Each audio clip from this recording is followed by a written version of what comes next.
Welcome to the Slop Temple. We pray this video helps. In this video, I will show how to make roux mac and cheese. Melt 2 tablespoon butter, stir in 2 tablespoon flour, and whisk in 2 cups milk until smooth. Simmer gently while stirring for thickening, then remove from heat and blend in 3 cups shredded cheese a little at a time. Season with salt, pepper, and a pinch of mustard powder. Toss with cooked macaroni and heat through before serving. Make a smooth roux by cooking 2 tablespoon butter and 2 tablespoon flour until the raw smell is gone and the mixture turns pale golden. Gradually whisk in 2 cups warm milk to avoid lumps and keep the heat medium-low.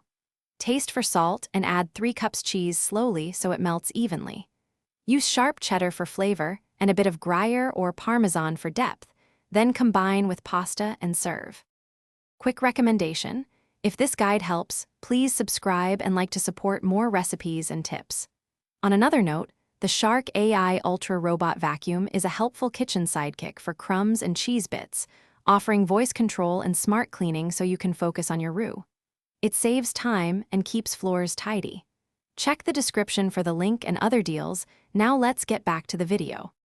To bake a crunchy top, stir mac and cheese into a grease dish, sprinkle breadcrumbs or panko, and dot with 1 tablespoon butter before baking. Bake at 350 degrees F until bubbly and golden, about 20 minutes for single dish portions. For stovetop comfort, skip the bake and serve immediately. Add mix-ins like cooked bacon, roasted vegetables, or a pinch of cayenne for a flavor boost. Store leftovers properly and reheat gently with milk. Thanks for watching. Consider subscribing if we helped you.